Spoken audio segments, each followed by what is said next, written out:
mas no livro todo a gente tem muita coisa ali. Porém, como não é permitido passar tanto tempo assim, eu vou tentar resumir aqui tudo que Deus me capacitou a entender desse livro e que posso tratar com vocês assim como tratou comigo, porque foi muito bom, muito prazeroso ter estudado esse livro aqui. Vamos antes fazer uma recapitulação muito breve do capítulo 1.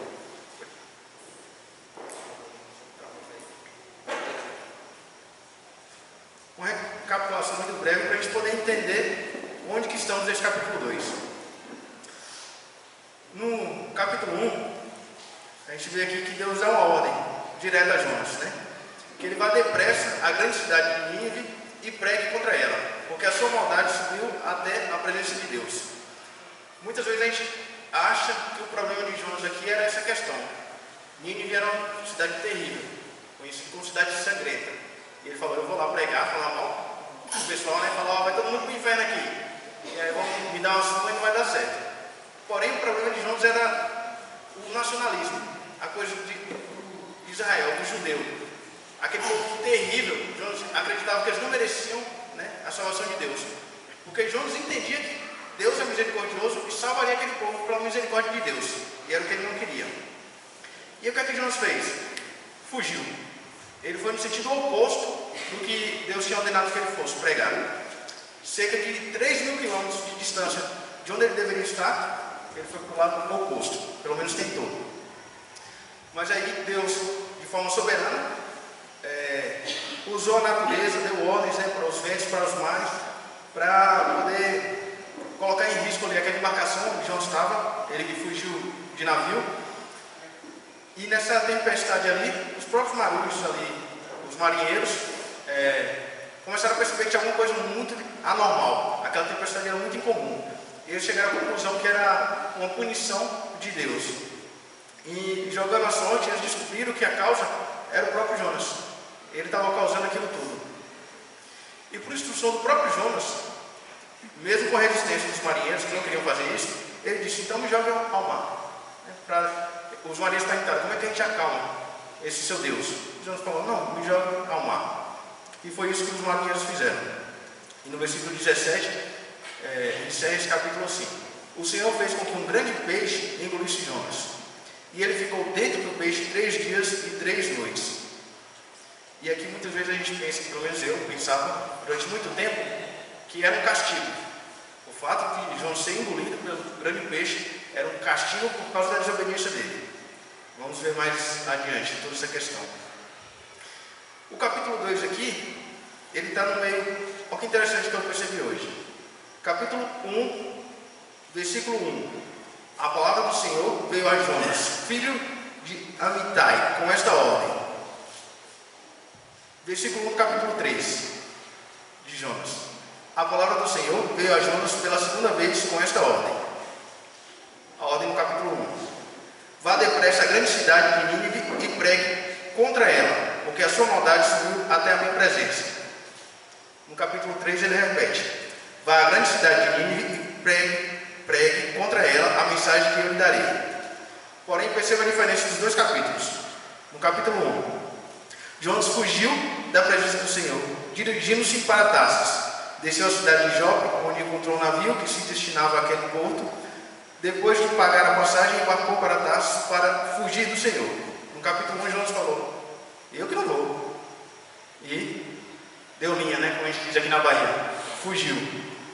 Já no capítulo 3, olha o que Jonas faz. Jonas obedeceu a palavra do Senhor e foi para Nínive. Era uma cidade muito grande, sendo necessário 3 dias para percorrê-la. Aconteceu alguma coisa aqui. Na primeira vez que Deus ordena, Jonas foge. Na segunda vez, ele obedece. O que aconteceu? É isso que a gente vai ver no capítulo 2 de hoje.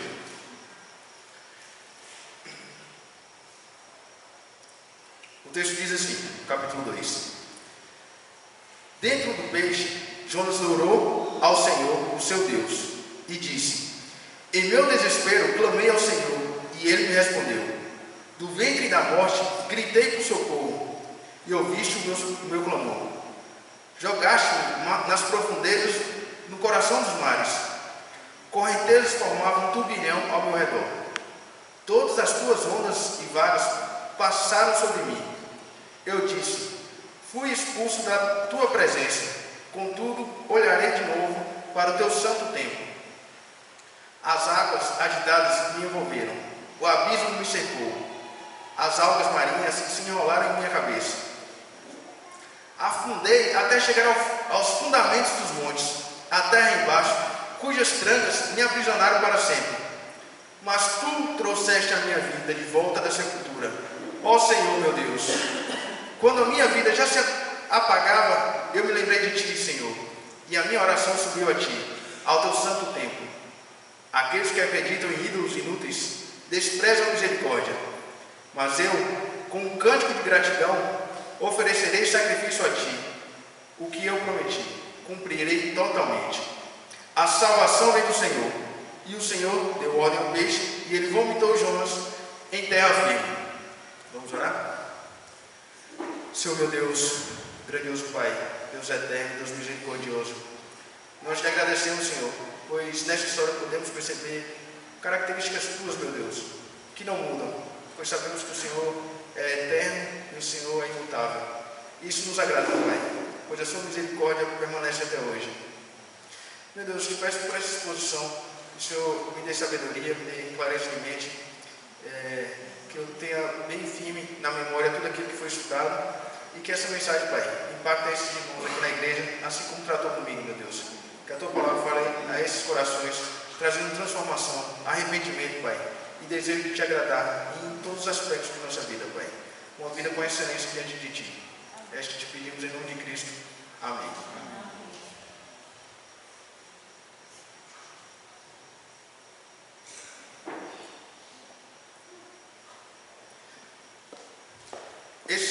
Essa oração, ela obviamente é um registro posterior, né, a toda aquela situação. O Jonas não estava escrevendo isso aqui enquanto estava ali dentro do grande peixe. E a gente percebe que ela tem uma forma diferente. O próprio texto, quem tem a Bíblia aqui impressa, você percebe que ela tem uma formatação diferente aí na sua Bíblia. Ela tem um aspecto diferente.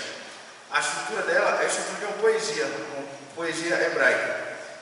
É muito similar, muito parecido com os Salmos, o que a gente vê lá nos Salmos. Os próprios termos, a forma como ele coloca, né, essa estrutura. E isso era comum ao judeu, ele escrever na forma de Salmos, porque era o que ele estava habituado a estudar, a ouvir, a escutar, né? Ali no templo, eles falavam os Salmos, recitavam os Salmos, estudavam, liam muito aquilo, então era uma forma de comunicação mais sincera, mais interior. Com uma própria poesia, né? uma sensibilidade maior. E a gente vê muito essa questão dos judeus usando salmos com o próprio Jesus. Quando a gente vê em Mateus 27 aqui, quando Jesus é crucificado, Mateus 27, versículo 46, diz assim: por volta das 3 horas da tarde, Jesus bradou em alta voz: Eloi, Eloi, lama sabachthani. Não sei pronunciar isso com peito aí. Que significa: meu Deus, por que me abandonaste? Muitas vezes algumas pessoas acham que é uma frase solta, né? Algo que Jesus disse ali, sem nenhum fundamento, que Jesus improvisou, digamos assim, que é uma manifestação de Jesus ali naquele momento. Porém, Jesus aqui está citando o Salmo 22, que diz exatamente isso. Salmo 22: meu Deus, por que me abandonaste? Por que está tão longe de salvar-me, tão longe dos meus gritos de angústia? Exercício para casa aqui, tarefa de casa para vocês. Leiam o capítulo 27 de Mateus, leiam o Salmo 22.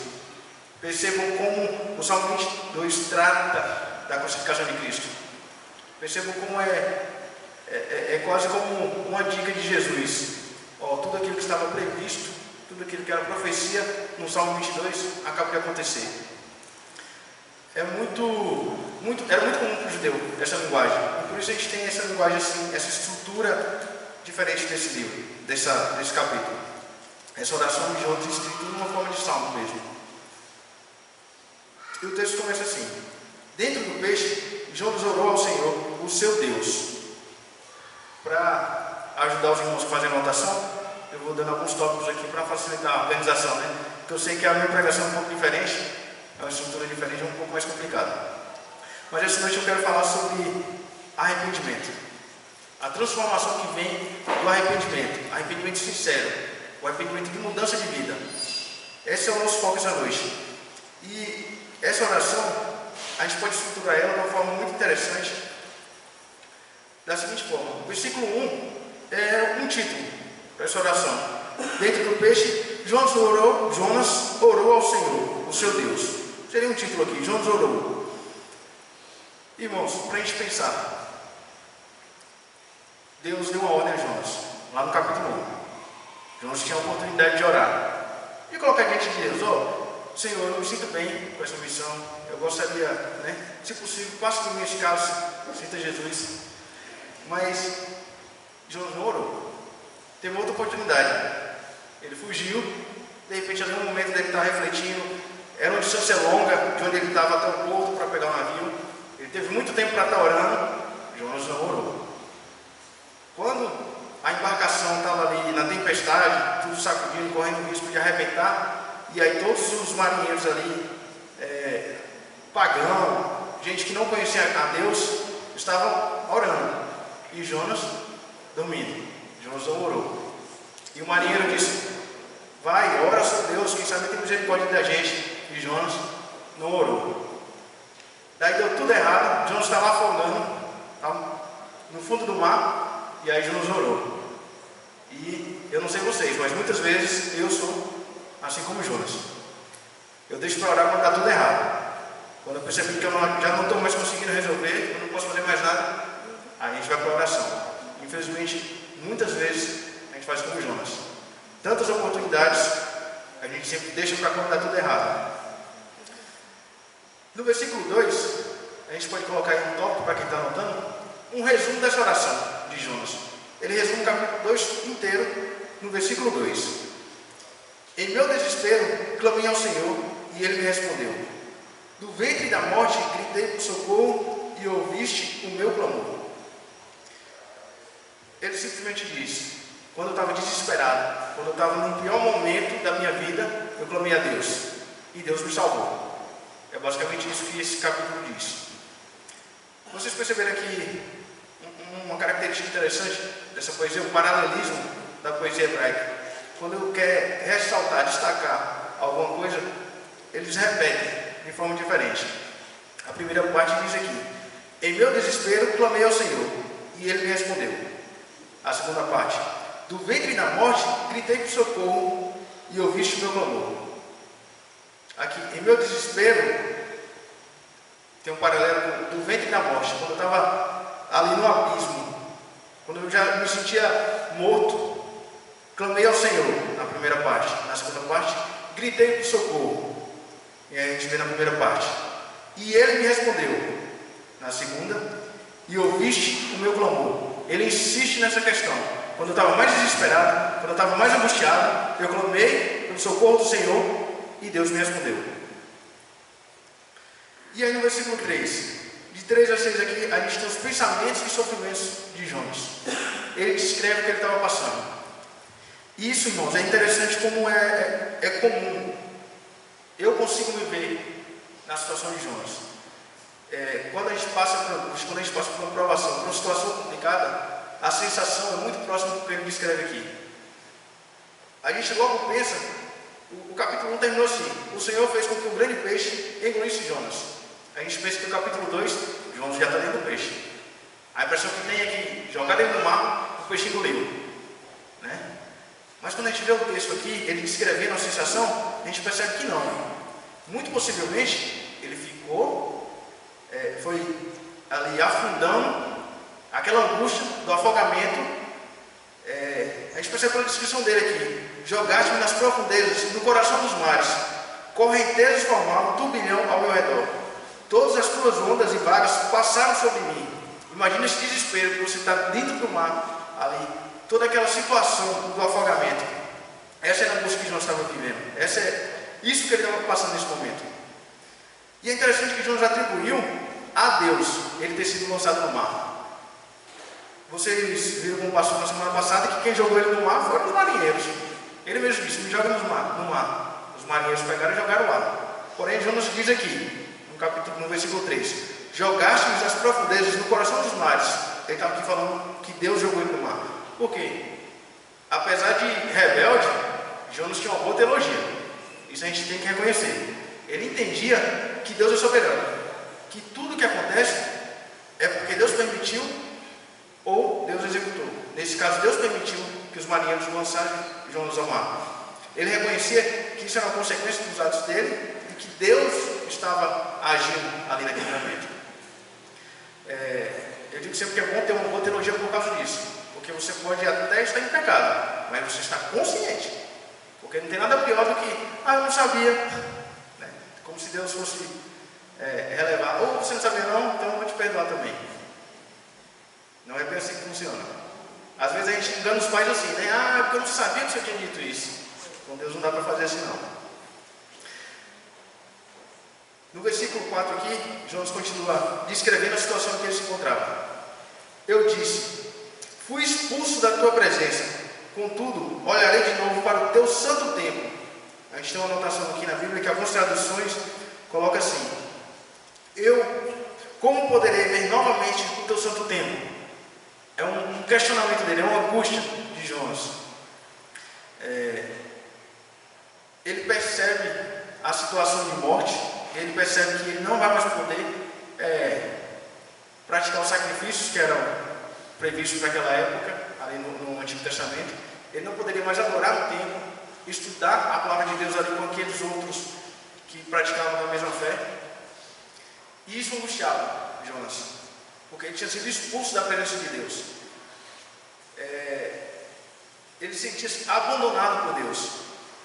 E quem já passou por uma situação como essa, uma situação de pecado, onde você sente que você não consegue mais nem orar a Deus, sabe como é angustiante, como sente falta.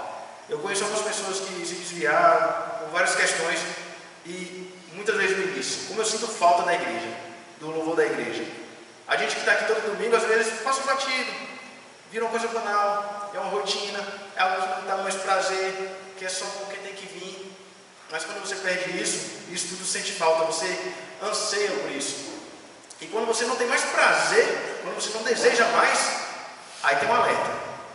Quando você não tem mais prazer, estar na presença de santos, de estar ouvindo a palavra de Deus, deve acender uma luzinha. Alguma coisa está errada.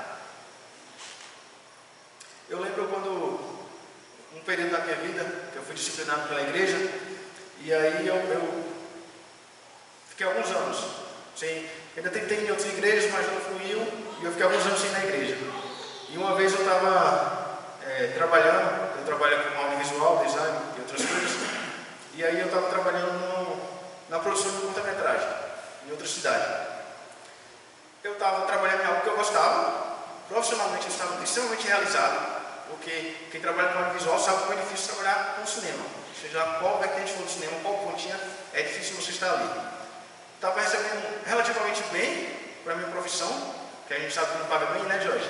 Mas estava me rendendo bem, estava com a minha empresa, ou seja, tudo aquilo que é humano estava excelente na minha vida. Porém, em uma situação lá, a gente estava reunido para jantar e tudo, e eu comecei a juntar umas cadeirinhas brancas dessas daí, uma em cima da outra. E aí eu estava conversando com um amigo meu sobre igreja, né? Que ele era de uma igreja em Correntina, igreja evangélica. E aí quando eu comecei a juntar as cadeiras, eu senti falta disso. Quem sente falta de juntar cadeiras na igreja? Eu senti. E aquilo me incomodou ao ponto de eu chorar. E eu pensando, não são as cadeiras, é o exercício. Você sabe que você está servindo a Deus ali, que você está sendo útil, que você tem uma igreja, que você tem irmãos. Aquilo você sente falta. A sua vida pode estar excelente em todos os outros aspectos. Você não tem Deus, sua vida é vazia. Sua vida é uma tristeza. Em um momento ou outro você vai perceber que sua vida é uma tristeza. Não tem dinheiro nem banco que compense a ausência de Deus. Não tem emprego dos sonhos que compense você estar distante de Deus. Hoje, minha profissão já não está tão bem. Meu carro bateu um motor ontem, né? Algumas coisas não estão tão legais na minha vida, mas eu estou satisfeito. Eu estou alegre, porque ontem a gente estava reunido num grupo, podendo falar de Deus, testemunhando, hoje de manhã na escola bíblica e hoje de noite eu estou aqui. Não tem alegria maior para mim do que isso. Eu até esqueço esse detalhe do meu carro. Não era um porão me lembrar disso, né? E continuando. Jonas continua aqui descrevendo a angústia que ele estava passando. As águas agitadas me envolveram, o abismo me secou, as algas marinhas se enrolaram em minha cabeça. Eu imagino a cena. Está afogando, água salgada, ainda tem uma coisinha aqui enrolando na cabeça dele, para piorar a situação, né? Imagina o desespero que Jonas está vivendo. É muito físico esse desespero dele, afogando fisicamente. Quantas vezes a gente sente essa angústia emocionalmente, psicologicamente? Quando você se rebela contra Deus, quando você está ofendendo a Deus conscientemente. Tem ali irmãos te aconselhando, né, dizendo: irmão, cuidado, não é por aí o caminho. Você insiste porque você está sempre tendo um prazer momentâneo naquilo, você quer continuar naquilo. Em algum momento o Espírito Santo te incomoda de uma forma tão grande que a angústia, a sensação é como esse afogamento aqui. Você não consegue dormir, você não consegue fazer mais nada. Você precisa resolver, você precisa fazer alguma coisa. Você não tem mais Deus, você não tem mais paz, você não consegue mais orar, você não consegue mais ter uma sensação de futuro agradável. Você está com o Jonas. Psicologicamente, emocionalmente, você está com o Jonas. Se você consegue se reconhecer nesse momento aqui, nessa noite, com esse personagem bíblico, vejam a transformação na vida dele. Qual é o caminho? O que a gente pode fazer para aliviar essa água salgada descendo pela garganta, essa sensação de tentar respirar e não conseguir? Jesus continua aqui descrevendo a angústia dele. Afundei até chegar aos fundamentos dos montes, a terra embaixo, cujas trancas me aprisionaram para sempre. O que ele está descrevendo é uma crença. O judeu tinha a crença, assim como a gente também muitas vezes tem, de que os mortos, o inferno está aqui embaixo e o céu está aqui em cima, né?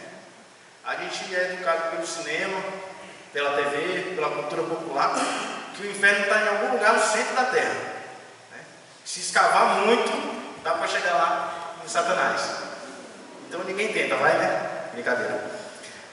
Ele tinha essa crença. O que João está descrevendo aqui? Afundei até chegar aos fundamentos dos montes. A parte mais... Imagina uma montanha, o máximo que dá para chegar embaixo ali, o que tinha de mais fundo no mar, era onde ele estava. A terra embaixo, cujas trancas me aprisionaram para sempre. A crença era que existia um Sheol, descreve como um Sheol, era a crença deles, uma espécie de... não chegava a ser um inferno. Era um lugar onde habitavam os mortos. Existia até um portão.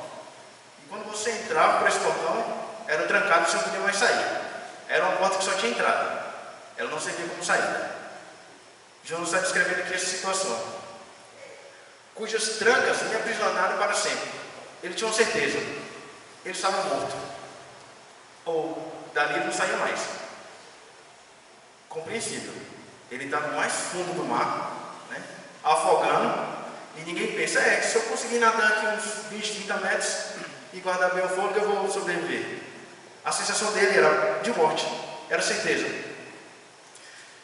Eu lembro de muitas vezes na minha vida, de ter essa angústia de eu ter certeza que nada de bom poderia acontecer mais. De eu ter certeza que dali era só ladeira abaixo. Não tinha mais recuperação, não tinha mais salvação, não tinha mais esperança. Eu iria descrever a minha vida como os outros descrevem aqui. No mais fundo, o precipício mais fundo que existe, ela não tinha caído. Eu não conseguiria ver mais nada a partir desse ponto.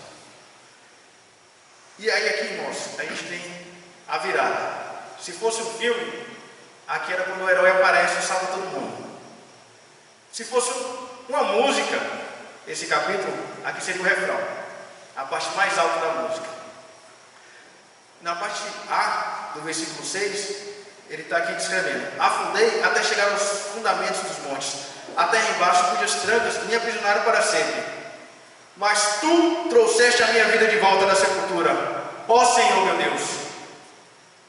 A transformação desse capítulo, o auge desse momento aqui, é a presença de Deus. É quando Deus intervém. É quando Deus diz: Você não consegue mais ver esperança? Tem eu. O Senhor está aqui. Você tem certeza que daqui não sai? Ainda há esperança. É essa sensação, irmãos, que me agrada, que me alegra em Deus, que pode acontecer o que for, Deus está lá. E há esperança. Existe Deus, existe esperança. Não sei o que você está passando na sua vida, não sei qual é a sua angústia, não sei quais são os seus problemas. Se você tem essa sensação que não dá para sair, que não dá mais para resolver, que não existe mais nenhuma esperança, existe Deus. Deus está lá. E Deus salva. Essa é a conclusão mais bonita que a gente chega nesse capítulo. Esse é o ponto, a lição desse capítulo. Muitas vezes a gente tem um coração tão duro, a gente se acha tão autossuficiente, que a gente quer resolver tudo. A gente quer fazer tudo da nossa forma, a gente quer ser o herói da nossa própria vida, quer ser o próprio Salvador, e a gente tenta, e não dá certo. E a gente tenta de novo, e não dá certo. E a gente insiste, e não dá certo mais uma vez. E aí você insistiu tanto que você chega num ponto que diz, então não tem mais salvação. Eu fiz tudo que eu podia e não resolveu. Então não tem jeito. E aí quando você desiste, Deus diz, do jeito sou eu. Existia, sempre existiu, sempre teve. É a nossa insistência em ser autossuficiente que às vezes faz com que seja necessário a gente passar pelo fundo do poço. Necessário a gente se bater de todas as formas para perceber que somos incapazes. Muitas vezes nós não podemos resolver. Mas graças a Deus, Deus existe, Deus é bom, Deus é poderoso.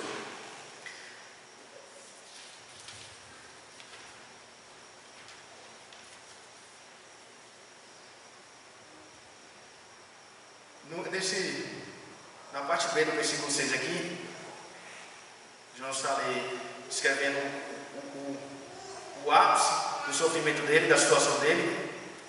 E aí tudo muda com a palavrazinha, mas, porém, entretanto, né? Todavia, essa palavrinha aqui, quando ela é usada na Bíblia, esses termos normalmente quer dizer uma mudança imprevista, que ninguém conseguiria nem imaginar. É quando Deus intervém, é quando Deus entra na história. É mais ou menos assim, tinham 10 mil soldados do inimigo e 10 soldados de Deus. Mas os 10 soldados de Deus venceram. Porque Deus interviu. Quando não se existe mais nenhuma perspectiva humana possível, Deus age e aí esse mais muda tudo. Não há limite para o agir de Deus. Talvez aqui Jonas tenha sido engolido, bem nesse momento. Ele estava ali naquele desespero, no fundo do mar, sofrendo, sem perspectiva. E aí Deus manda um grande peixe que engole Jonas. E é a salvação de Jonas nesse momento. Versículo 7. Quando a minha vida já se apagava, eu me lembrei de ti, Senhor. E a minha oração subiu a ti, ao teu santo templo. Esse lembrei aqui é quando está muito forte na nossa mente, quando está muito vivo. De fato, acontece comigo, possivelmente acontece com vocês também. A gente conhece a Deus, a gente ama a Deus, a gente tem essa reverência por Deus, porém a gente tem a nossa vida, tem as nossas coisas, tem o cotidiano, que muitas vezes faz a gente meio que apagar Deus em nossas vidas. Vira uma coisa secundária, uma coisa que a gente deixa ali, para quando eu for dormir eu oro, ou quando eu apertar, eu faço aquela oração ali.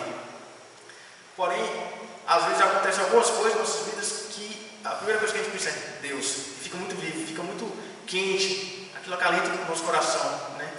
Deus está aqui, Deus existe. Essa é a sensação de Jonas. Quando eu não conseguia ver mais nada aqui no fundo do mar, eu me lembrei de ti, Senhor, e a minha oração subiu a ti, ao teu santo templo. Esse aqui, a minha oração subiu a ti, e a gente imagina que Deus providenciou essa salvação para Jonas através de um grande peixe. Esse é um problema que normalmente calvinista tem. Normalmente aqueles que descobrem a fé reformada, ele cai nesse ponto. Se Deus é soberano, se Deus sabe de todas as coisas, se Deus já tem a vontade de Deus, para que eu vou orar? Eu já vi algumas pessoas já me perguntaram isso. Para que eu vou orar então? Já está tudo estabelecido, Deus sabe o que faz, vou só ficar na minha. E aí a gente percebe que a oração de Jonas foi atendida. A oração de Jonas teve efeito.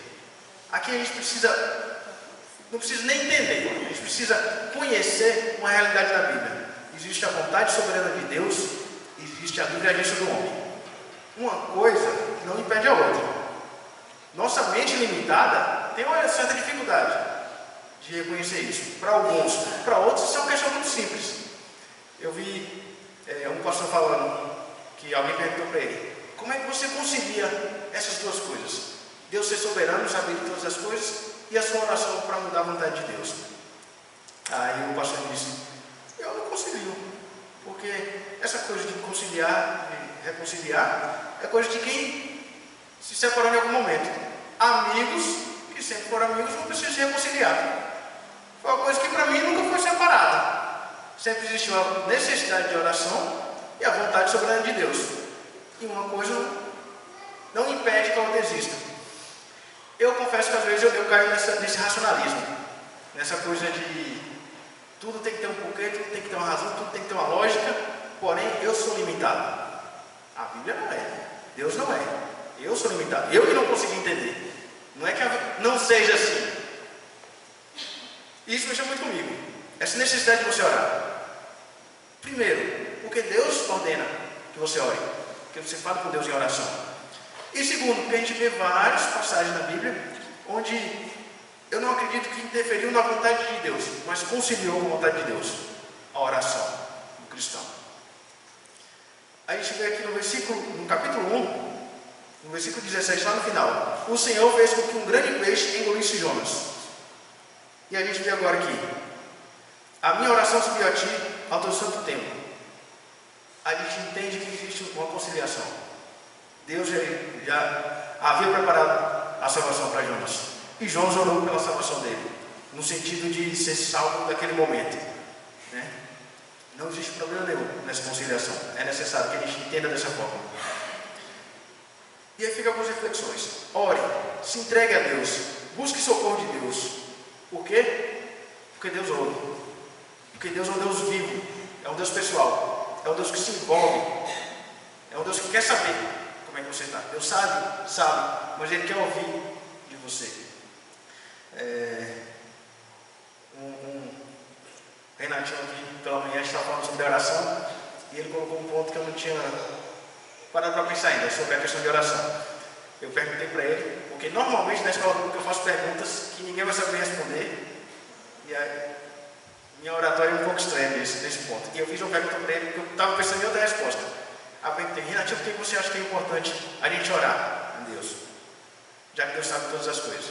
Aí ele disse, pensou por um tempo: talvez para que o homem se humilhe diante de Deus, né? Para você pedir, para você reconhecer que existe algo maior. Boa resposta, excelente resposta. E eu pensei, verdade, uma das características da oração é justamente você se humilhar. É você chegar nesse ponto igual Jonas: eu não consigo fazer mais nada, eu não posso fazer mais nada, mas Deus pode, e eu recorro a Deus. Não pelo orgulho ali, pela arrogância de eu tentei e não consegui, então agora eu vou tentar Deus. Não, porque desde o início eu sei que eu sou inferior, que eu sou pequeno, que eu sou baixo, que eu sou limitado, mas Deus não é. Eu preciso reconhecer isso diante de Deus. Deus, eu estou te pedindo porque eu sei que só o Senhor pode, porque só o Senhor é poderoso e eu não sou. Versículo 7 aqui, a gente imagina que seja um momento onde Deus prepara aquele peixe para a salvação de Jonas. E aqui é um ponto interessante, porque eu sempre associei Jonas ser engolido pelo peixe com um castigo, né? Só que você imagina que ele estava no fundo do mar, que ele estava, com certeza, iria morrer ali e ninguém ia achar nem um pouco. O peixe veio e engoliu Jonas, e ele passou 3 dias, 3 noites dentro do grande peixe.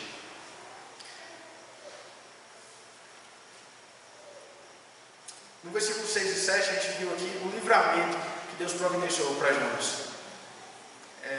Esse grande peixe que veio no momento, na oração de Jonas, e Deus providenciou um escape, uma forma de Jonas conseguir voltar à vida ali. Existe uma corrente que entende que Jonas literalmente morreu. entende que esses 3 dias e essas 3 noites Jonas estava morto. Jonas morreu dentro do mar e o grande peixe engoliu um cadáver. E quando vomitou Jonas na terra, ele ressuscitou.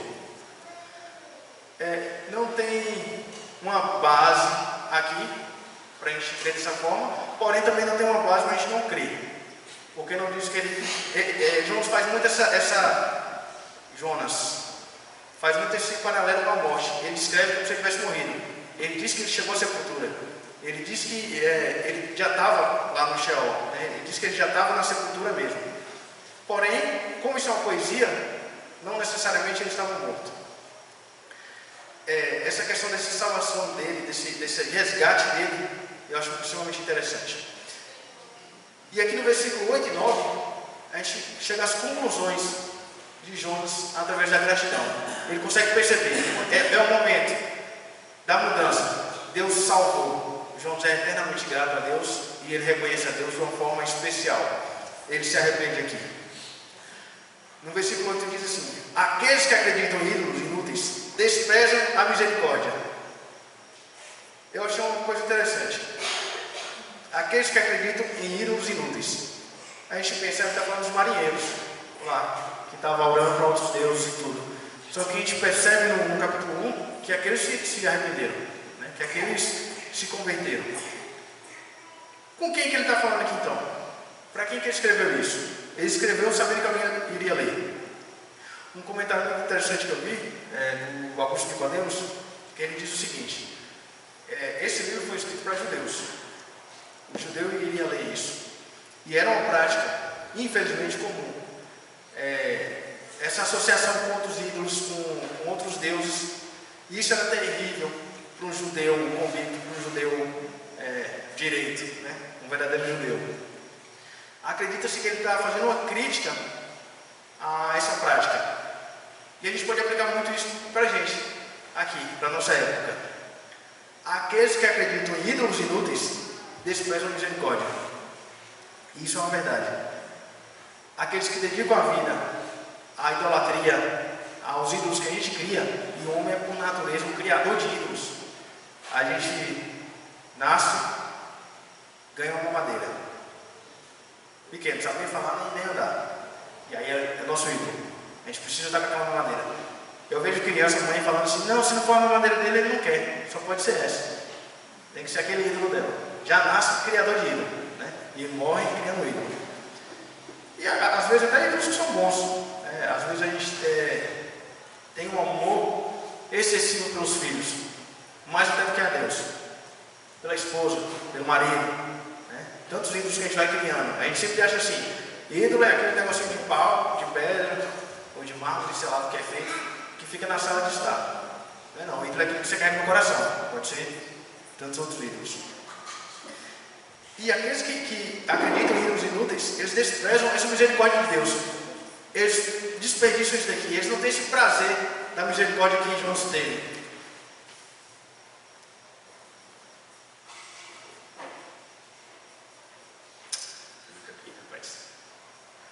A gente despreza essa alegria que é quando você percebe a salvação de Deus, quando você percebe como você é pecador.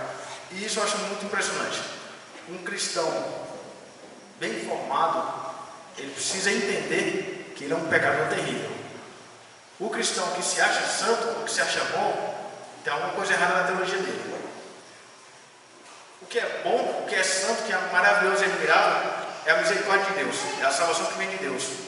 Que apesar de sermos quem somos, e apesar das nossas práticas, das nossas intenções, muitas vezes tendendo para o pecado, ainda assim Deus nos salvou.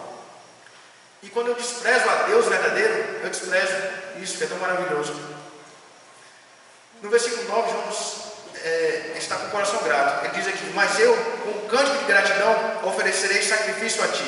O que eu prometi, cumprirei totalmente. A salvação vem do Senhor. Quem já passou pelo abismo, quem já passou pelo fundo do mar, fundo do poço, quem já teve uma angústia dessa e foi resgatado por Deus, sabe do que ele está falando aqui. Sabe a gratidão que é. Sabe qual é essa sensação de você não ter esperança mais nenhuma Deus te resgatou. E ele conclui o versículo 9 aqui com um entendimento. A salvação vem do Senhor. A salvação vem de Deus. Pertence a Deus. Deus dá a quem Deus quiser. Deus faz da forma que Ele quiser. No capítulo, quando Deus dá ordem para ele lá pegar em Nínive, confrontar e pregar contra Nínive, ele não queria ir, a gente vai ver lá mais adiante, porque ele achava que eles não mereciam. Aquele povo é tão terrível, por que o Senhor vai dar salvação para eles? Porque eles não sabiam. Deus é tão misericordioso que vai acabar salvando aquele povo. Eu não vou não. Eu acho que eles não merecem. Às vezes a gente faz isso. Às vezes a gente escolhe, né, quem deveria ser salvo. Às vezes a gente vê assim uma pessoa terrível e fala, esse daí não vai para o inferno. Que Deus condene logo, que morra logo, vai lá para o inferno. E esse, ele merece a misericórdia de Deus, se Deus assim quiser. Porque a salvação é de Deus, não é nossa. E o que eu acho bonito aqui, a salvação vem de Deus. Isso quer dizer o quê? Ela é perfeita. Porque é Deus que faz, não é o homem. Ela é ampla, ela é da melhor forma possível e sem defeito algum, porque é Deus que faz. Da mesma forma que Jonas passou por todo esse turbilhão, por toda essa angústia, por todo esse sofrimento, que de repente você está passando também, que você tem alguma angústia na sua vida, que você não consegue ver possibilidade de salvação, existe, porque a salvação é de Deus. Quem vai te dar livramento é Deus, e Ele sabe como Ele faz, e sabe. Deus sabe. No versículo 10, e o Senhor deu ordem ao peixe, e ele vomitou Jonas em terra firme. E aqui tem uma observação muito interessante. No capítulo 1, a gente vê Deus dando ordem aos ventos, dando ordem aos mares, dando ordem aqui num grande peixe, e todos obedecem. Só quem não obedece é Jonas. É engraçado. É igual a gente. A natureza inteira obedece a Deus. Só quem não obedece a Deus é o crente.